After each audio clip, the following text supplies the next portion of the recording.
Hello, my name is Dr. Jeffrey Stevens, Superintendent of DeKalb Eastern Schools. With me will be Tonya Weaver, Superintendent of Gary Kaiser Butler Schools, Dr. Steve Teeters, Superintendent of DeKalb Central, and Dr. Mark Souter, who is the county health official. Since the governor closed schools in March, we've been working together as a team to come up with plans to open school in August. Part of this was a survey that went out a couple weeks ago to all the county and parents, asking them for their input when it comes to what they expect when school opens this fall. We appreciate those that responded to the survey, and quite frankly, the results have made a major impact on what we'll be discussing today. We value your insight and we appreciate your time. But understand, we are not focusing just on opening schools in August. Our goal is to have schools remain open in September and November and throughout the school year. We're using our information that we have today, and that information can change tomorrow. It could change next week. So we're giving you our best information based on the information that is available to us today. Also understand there are a number of agencies that have influence over what we do. Governors, for one, obviously that occurred in March. There are state agencies, federal agencies that will all have a say on how we operate, and when we close. We're going to work with those agencies, and we're going to continue working with DeKalb Health to make sure that we are in a safe environment for our students. That is our primary goal. We have to have a safe environment for students to be educated. If we do not have that, then everything we do is wasted. We are giving you our most optimistic view of today. Again, that could change tomorrow. Dr. Sutter will talk about infection rates and where we are in the county. Unfortunately, right now, we're in a very good position. However, that could change overnight. Throughout this school year, and I've been doing this for a very long time, I expect this to be the most challenging year in my career. We've had closing of school for 9 weeks is unique, difficult, and something I never want to experience again. But quite frankly, the virus in its current form, and if you look across the nation during different hotspots and now new edicts coming forth by the governors and other agencies, this is going to be a challenging year for all of us. We want to work as a team. We've been working as a team for a long time, but specifically since March, and we need your help. You're going to hear some things today that you may appreciate, you may not agree with, but again, our goal is to work forward and try to make sure that we have 180 days of instruction for our students and we meet the needs of parents as we go forward. With your help, we can make that work. At this point, I'd like to turn this over to Dr. Souter, county health official, and he will go through some of the survey results and recommendations that are going forward. Thank you. Good morning. I'm Dr. Mark Souter, DeKalb County Health Officer, and if you allow me to take my mask off so I can communicate with you a little bit better, which will be one of our concerns as we go on into school year. As health officer, we're responsible as a health department for a variety of things in our community. It's all centered around keeping public health and safety at the forefront. We're involved in things like getting vaccines to children, which is the topic of my brief talk here. Is before the shot. This is a Norman Rockwell photo of one of his drawings, and here's the doctor, and here's the little fellow down here preparing for his shot.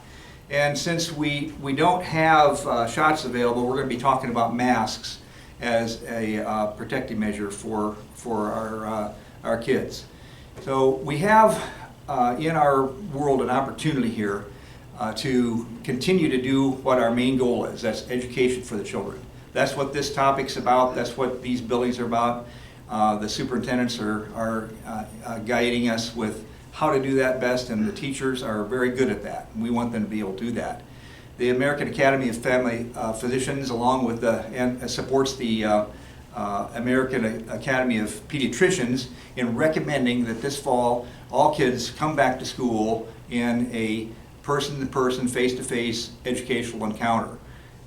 The e-learning has limited successfulness. As you all have experienced, it's very difficult and a lot of things are missed, and there are a lot of opportunities that go by the wayside So the educational part of that is not quite as fulfilling as we can be sure as being in person. So how do we make being in person a very, very safe thing? Well, I was very much scared about, and I was somewhat scared, when we saw our viral numbers, our case numbers go up really, really high in the month of June. We went from about 15 cases in the 2 preceding months each month to about 120 or more in 1 month. So almost a 8-fold increase. And that's a huge jump. And if that were to have continued, we would have continued to be out of control like they are in some of the urban communities that we've seen, like New York, and as you're seeing in places in the South, and in Florida and the Southwest. The big concern has always been, how do we keep beds available in the hospitals so that we don't have them overburdened with patients on ventilators, not maybe even have enough ventilators.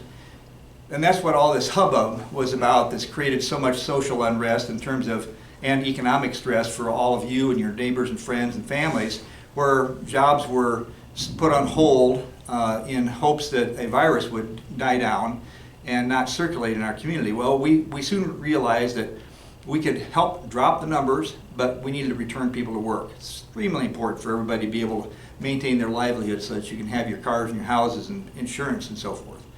So with that understood, the topic of how do we make this happen when we return to work has been boiling and boiling, and the masks have gone through a variety of phases. First we were told, and I apologize for this isn't my doing, I would have suggested masks all along because we know that they have been used in other pandemics to some value, but they said they don't work.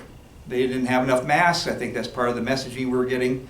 So then after that, we heard that the patients that were wearing a mask weren't protected very well, but the person that was wearing a mask that had a virus wouldn't infect them. So you'd be stopping an infection if you're wearing a mask, and I thought, I think it's a little bit more grand than that, and there's probably more advantage to a mask. So we looked into that, and now we're finding out, and people are coming to the table saying, yes, masks do keep me from getting you sick, your mask keeps me from getting me sick, or your mask keeps you from getting me sick, and then in addition to that, if I'm the only one wearing a mask, it's going to help me not get sick, probably some significantly high percent, 60 to 70, maybe more percents. Maybe not as good as the N95 mask. The N95 mask is what they're wearing in hospital ICUs, the nurses and the people that are taking care of the aides and so forth, and the doctors. But a mask like this is what's used in a surgical setting. The cloth mask is very much like this. They offer good protection. So as we go along, part of my job is going to be to help you get comfortable with how masks can work.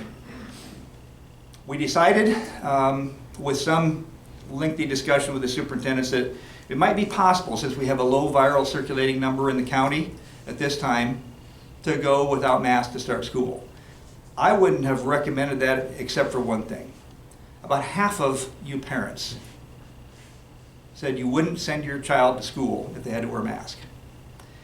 And so I want us to come together on the same team. This has to be a community team effort. We are all on the same team. It's one team. It's not Auburn against Butler. It's not Garrett against Auburn. It's not East Side against Garrett. It's all of us working together against the virus. We are working against the virus. If it's a big tug of war, the virus is on the other side of the river, and we're on this side, and the virus would love to pull us all into the river and drown us, and or at least captivate our bodies, multiply, and spread. So our goal is to decrease that, because a certain number of people die from the virus. You look at Noble County, county just west of us here, and there's 10 or more times the death rate in that county because it snuck into the nursing homes, where the population is extremely vulnerable.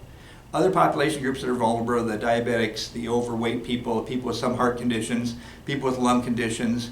Those are people that are vulnerable as well.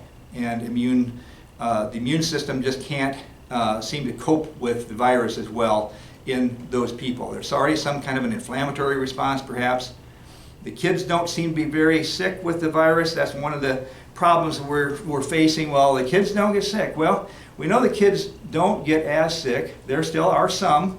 There have been reported cases of a Kawasaki-like disease with the systemic inflammatory syndrome that we've heard about.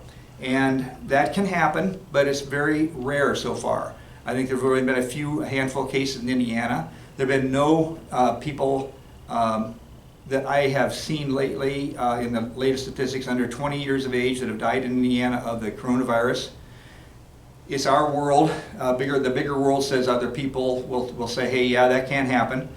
But we're at this point, we have the opportunity to take the educational thing back on the table because the chance of that happening is really low. So we have a little comfort there. If we were having the best of luck, we'd have a virus vaccine here before the end of the year, and we could start getting the vaccines in place like we have for things like chickenpox, measles, diphtheria, whooping cough. Those are and HPV. We use vaccines to decrease risk for cancer, and certainly there are deaths every year from diphtheria and whooping cough in kids. A lot of these illnesses have been reduced so much we don't even think about them anymore hardly because the vaccines have been so effective. So what do we do though until the vaccine? And that's where the risk of starting school without a mask, kind of on your request, is allowable. We can do that. We will monitor.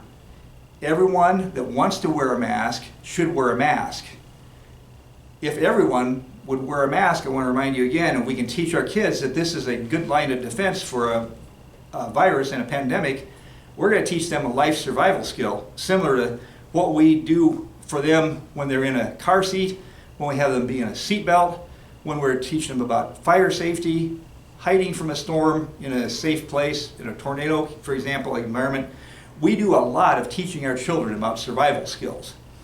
A mask is a technique that can be used as a survival skill, and that's a little different way, I think, than what we've looked at it. It's been looked at as like a public enemy for some of you.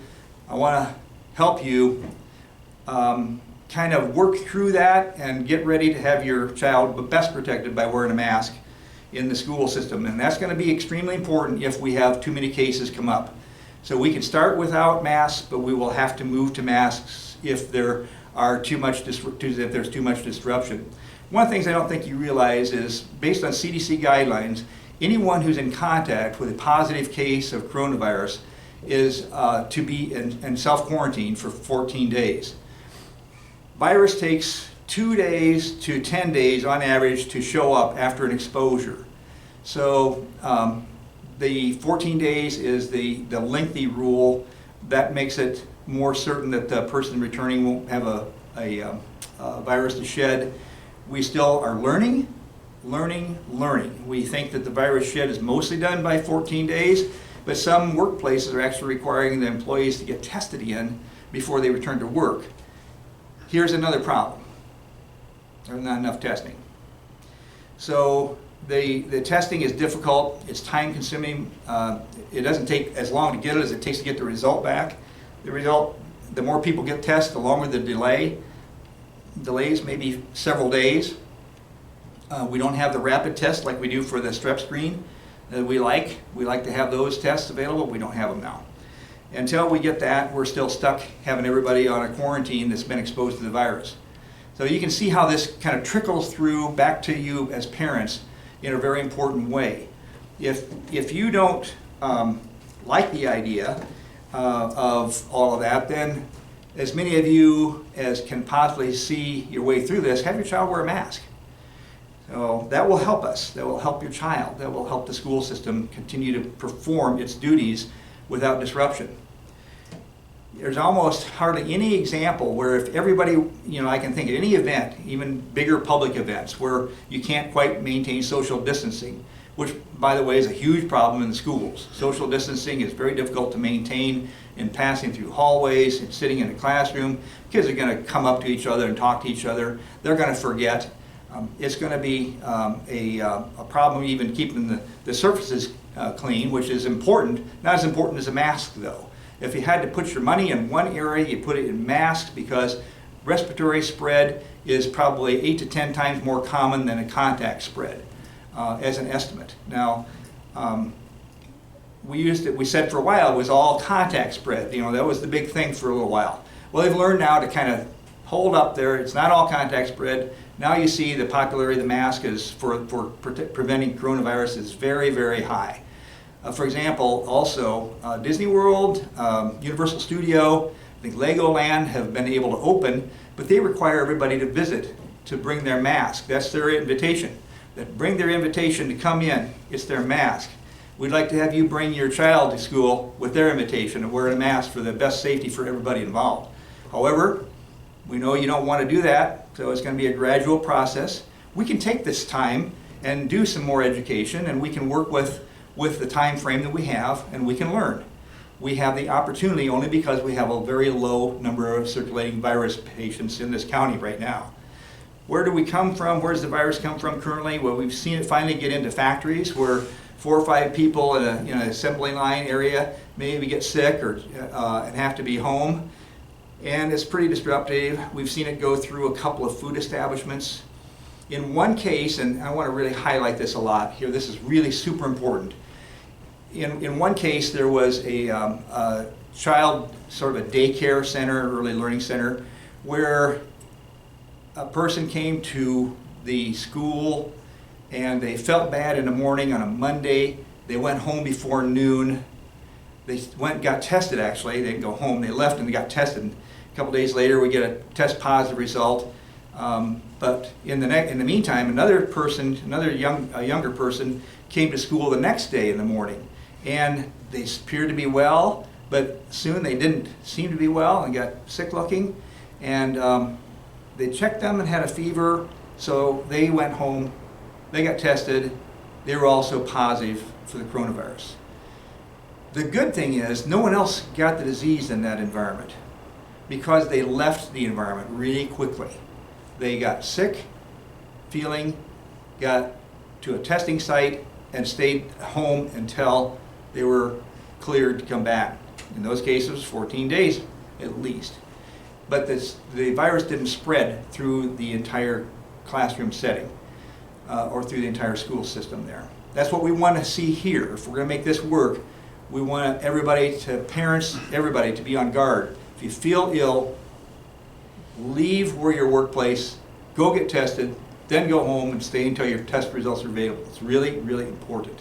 That will help decrease the spread. Next thing along decreasing the spread is contact tracing, where the Board of Health is going to call you, State Board of Health, and our county is also involved. We're going to continue to follow up each case in the county, so I know that when I'm talking to you, I can tell you what the risks are to the best of my ability. And it's an extra burden for our staff, but it's something I think is their #1 priority in this community at this time, and it's going to be more so as we start back to school. So the contact tracer will call, say, hey, you had a positive test. Did you hear about that? Yes. You know what to do to stay home, how to self-quarantine? Yes. Will you contact, or you want us to contact the other people you were around, your, quote, contacts? You want to let them know so that they can also self-isolate since they were exposed to you. The kind of rule of thumb has been if you're within 6 feet for longer than 10 minutes or so, that's a contact. That's a positive transfer possibility. Well, like anything else, it's only a little guideline. Just like in the very beginning, when we came out with what the symptoms are, it was, loss of taste, loss of smell, fever, cough. Well, now we know it's almost every other symptom that you can have with an influenza. It's also important to know, and this is an unfortunate problem we're going to have when we go back to school, that for every COVID case with symptoms, another illness with symptoms that looks like it could be a COVID case is going to be out there. Not 1, but 8 or 9. So we're only getting probably somewhere between 5 and 12% positive test results on people with symptoms that are getting tested. It's getting a little blurred now because people are getting tested without symptoms sometimes. So we're seeing a little confusion in the numbers. Bear with us on all that. It's all going to be something we have to kind of weigh and measure in the balance. There's been a little discussion about, by the way, whether weighing and measuring the balance, whether the masks, which can keep all this kind of down to a dull roar, whether the masks cause any harm with carbon dioxide retention or low oxygen. Believe me, there are no reports of anybody dying from that. There are reports of people getting sick and dying from the coronavirus. So in terms of one or the other, it's masks. It's not a worry about whether the mask is harmful. It's about worry about whether you get the coronavirus or not, or whether you're going to give it to someone else. So we don't want to have people have to go home from school, have the parents miss work, and have a grandparent or someone else perhaps have to be involved. They're the higher risk group to take care of them if the parent has to work so they don't lose their job. As we go into this, you can see if you can all voluntarily wear masks with your children, get them to wear masks also, it's going to be a lot better in our county. We've been lucky. We've been good. We've had no deaths in the nursing homes like we have. There's some 40 or so or 50 deaths, mostly out of nursing homes in Noble County. We've had none. We've had 4 deaths of people in our county. They have been all older, and they had comorbid conditions in most cases.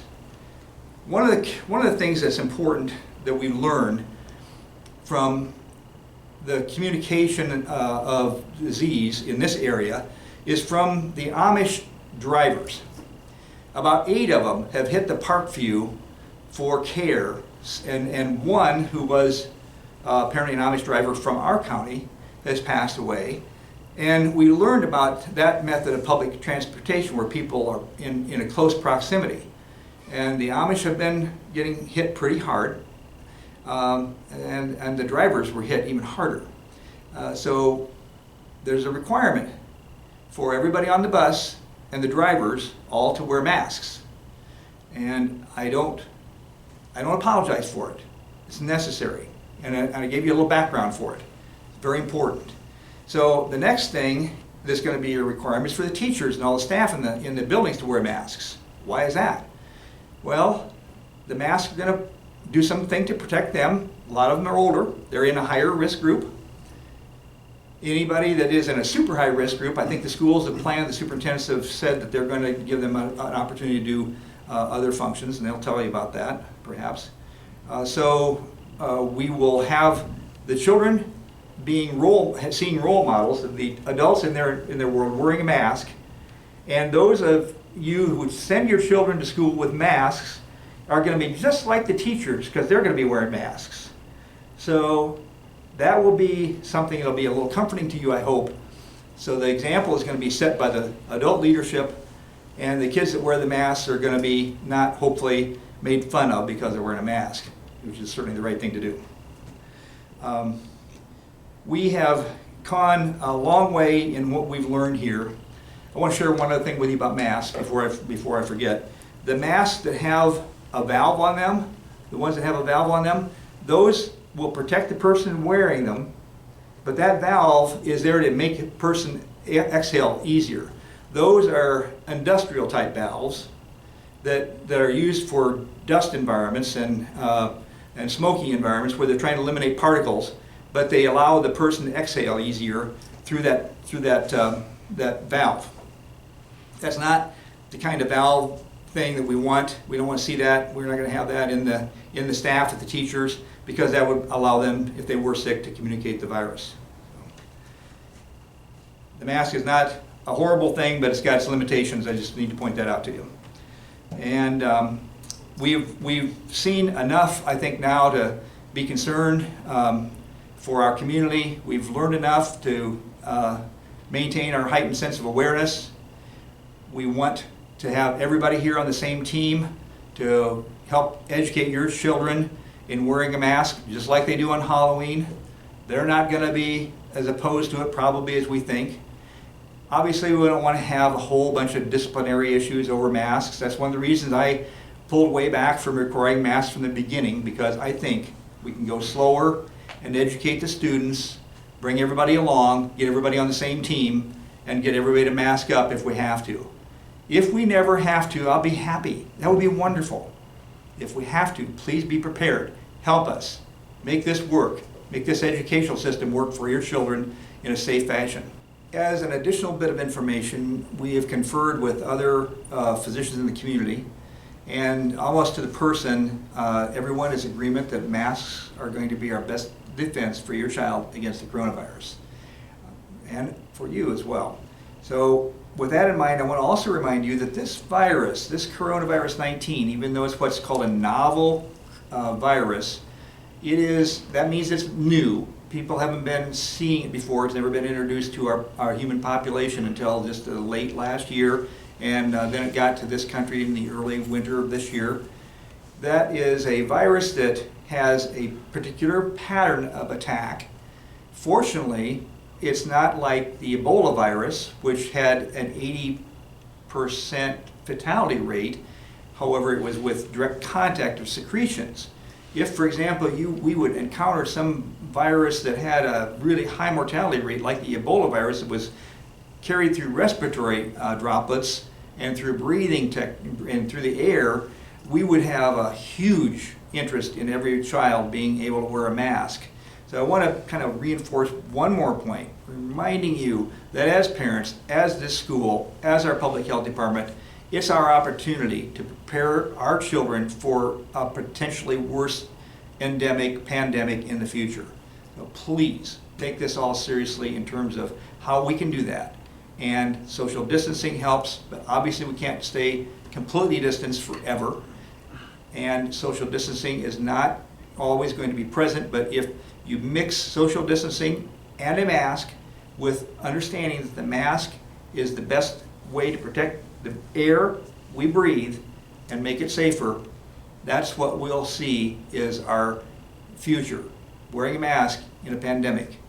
We have it now. It's time to make sure we teach our children how to live safely in today's world as well as the future world. Thank you very much for your time today. Hello, I'm Tonya Weaver, and I'm privileged to serve as the superintendent of Garrett Kaiser Butler Schools. Over the last several weeks, our school districts in DeKalb County have partnered with the DeKalb County Health Department, utilizing guidance from the Indiana State Health Department, the CDC, and the Indiana Department of Education. As I am sure you know, our educational leaders, our school administrators, and our teachers are working to develop a safe reopening framework for the 2021 school year. This includes items like extensive cleaning and sanitizing procedures, considerations for opportunities for social distancing where possible, and also the recommendation that you just heard from Dr. Souter regarding the wearing of masks. Again, that's a recommendation and not a requirement at this time, but we do know things can change. These considerations are just a few of them that are going into our framework. We are all actively preparing to open our schools on our original calendar start dates while focusing on the health and safety of our students and our staff. All of our reopening plans will follow the guidance of Governor Eric Holcomb, the DeKalb County Health Department, and the Indiana Department of Education. The nature of these plans, if you have heard already, will remain fluid and are subject to change as we continue to closely monitor the new safety recommendations and the research surrounding COVID-19. We'll continue to collaborate with the DeKalb County Health Department and those other agencies to make those recommendations, so please watch for those. I'll now turn it over to Steve Teeters, Superintendent at DeKalb Central Schools, for the remainder of our closing. Thank you. Hello, I'm Steve Teeters, Superintendent, DeKalb Central Schools. Certainly appreciate the time that you've taken to view this video message from Dr. Souter, Dr. Stevens, and Mrs. Weaver, along with myself. I certainly want to convey the appreciation to all of our families within this community of DeKalb County. We have all faced a very trying time since the middle of March, when we've had to close down not only our schools, but really everything that makes our lives worth getting up each day and going to work and things of that nature. it really has been very trying on all of us, and certainly the schools have not been exempt from that. So over the course of that time, the schools have worked really hard to finish out our school years in the best way that we possibly could. We've all done a very good job, I believe, in providing the best educational opportunities that we could remotely or virtually. We know there were trials and errors through that process. We certainly appreciate the families' understanding, patience, and flexibility as we've had to change plans throughout our spring. As the summer came upon us and we've concluded our graduations of our class of 2020 and our seniors, we started to prepare for what the fall of 2020, 2021 would look like for the return of our students on school. As you've heard before, returning students to school is a priority that we set very, very high. We know that students learn best in the classroom through face-to-face instruction. We firmly believe that, and I think through the spring semester, the spring 9 weeks with virtual learning and remote learning, I think that's even more obvious now to members of our community than it ever has been before. The appreciation of the educational process certainly is second to nothing. So we appreciate those efforts, and we continue to work extremely hard within our districts to have school open on time this fall with in-person attendance. We also understand as educational leaders and reviewing the feedback from our families that many of our students, some of our students may have medical concerns, medical issues. Parents may have concerns without there being a vaccine for the coronavirus at this time. There may be some hesitation to sending a child back into the classroom. Certainly wearing a mask will help lessen the risk of exposure, and so our staff will be wearing a mask on a daily basis, and certainly we would highly recommend and encourage students to wear masks each and every day as well, but certainly that's going to be something that families can discuss within their homes to make that determination in sending their children to school. But we certainly hope that you review that and review what Dr. Souter has indicated and the information that he has shared on how we can help lessen the spread of this virus. With that then, we stand here within a month of returning to school in person. And so I know our friends at DeKalb Eastern will be starting in early August. We then follow at DeKalb Central, and I think Garrett Kaiser Butler is just a few days after DeKalb Central. So we understand that our parents and our community are becoming anxious, wanting information, desiring details of our reopening plans, and so certainly I can appreciate that, and we understand that there is a need for information that our parents need to have access to in order to make the best decision for their student and for their families for this upcoming school year. So with that, what you're going to see over the course of the next several days and week are details of our reopening plans that are currently in draft form. As has been mentioned already through this announcement, things literally have been changing by the day.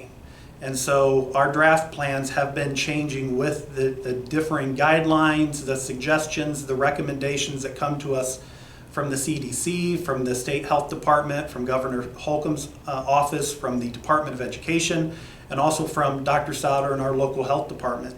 So we've been making changes, we've been adjusting, and so we feel like we have a draft version of our reopening plans that we're going to be sharing over the course of the next week. And we hope that you're able to review those plans, be able to ask questions, be able to reflect, be able to have conversations within your family to make the best choice for your child and for your family in what the 2020-2021 school year will look like. So with that, I do want to thank you for your time in viewing this message. I would encourage you to share this out to members in our community that have children who will be attending our schools this fall. I think this is good information.